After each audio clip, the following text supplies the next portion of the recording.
PC ni lagi kecil daripada buku nota weh. Tapi performance dia level workstation. Padu kan. Setup saya sekarang, besar, kabel berserabut, kipas pun bunyi macam hair dryer. Hey, setiap kali nak fokus pun rasa berserabut.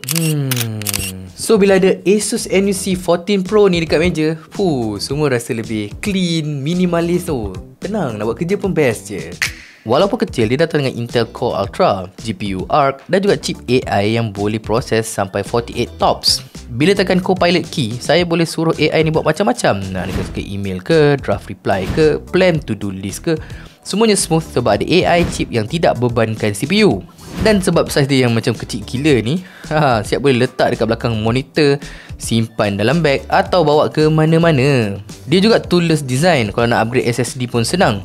Port dia lengkap dengan Wi-Fi 7, HDMI, ada USB Type-C dan juga Thunderbolt 4. So kalau korang sukakan setup PC yang kemas, minimalis, clean tapi tak nak korbankan performance, Asus NUC 14 Pro ni patut jadi dalam wishlist korang.